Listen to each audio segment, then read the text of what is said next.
Hi viewers, welcome to filmy beat. నేను మీ అనుష. హరిహర వీరమల్లు విజయవంతం కావడం పవన్ కళ్యాణ్ కంటే కూడా నిర్మాత ఏఎం రత్నంకు అత్యంత అవసరం. 5 ఏళ్లుగా ఈ ప్రాజెక్ట్ను ఆయన ఎంత కష్టపడి తీశారో, ఎంత ఓపికతో ఎదురుచూశారో అందరికీ తెలుసు. వాయిదాల మీద వాయిదాలు పడిన అనంతరం ఎట్టకేలకు జూలై 24న థియేటర్లలోకి రావడానికి రెడీ అవుతోంది ఈ సినిమా.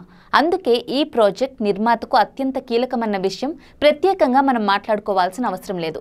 పవన్ కళ్యాణ్ లాంటి స్టార్కి ఒక విజువల్ ఎపిక్ అందించడం కోసం ఎన్ని అడ్డంకులు ఎదురైనా ఏఎం రత్నం అన్ని విధాలా భారీ స్థాయిలోనే ఈ సినిమాను తెరకెక్కించారు. విజువల్స్, మ్యూజిక్, గ్రాఫిక్స్ అన్ని హై స్టాండర్డ్స్లో ఉండేలా జాగ్రత్తలు తీసుకున్నారు. ఇందులో పవన్ పాత్ర మాత్రమే కాదు, తెలంగాణ సంస్కృతి, చరిత్రకు సంబంధించిన కొన్ని ముఖ్యమైన ఘట్టాలు ఉన్నాయి. దీంతో ఇప్పుడు టికెట్ రేట్ల పెంపు విషయం మరోసారి తెరపైకి వచ్చింది. ఇక ఏపీలో ఎలాగో ఎంతో కొంత రేట్లు పెరుగుతాయి. తెలంగాణ విషయానికి వస్తే మాత్రం చాలా కష్టం అంటున్నారు.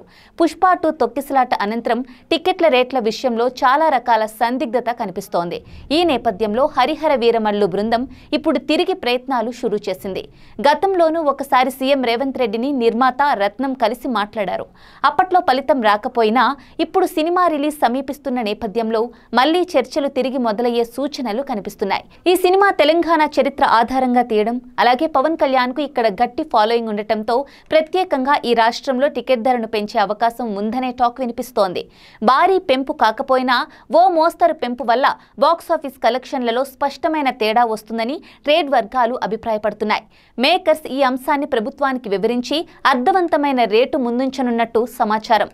మరి ప్రభుత్వ స్పందన ఎలా ఉంటుందో వేచి చూడాలి. కానీ ఈ సినిమా ద్వారా టికెట్ ధరలపై నూతన చర్చకు తెరలేవడం ఖాయం. ఒకవేళ రేట్లు పెంపుకి ప్రభుత్వం నుంచి సానుకూల స్పందన వస్తే మాత్రం ఇది కేవలం ఈ సినిమా వరకే కాకుండా భవిష్యత్తులో టాలీవుడ్ బడా సినిమాలన్నింటికీ ఆ వెసులుబాటు కల్పించాల్సిన అవసరం ఉంటుంది.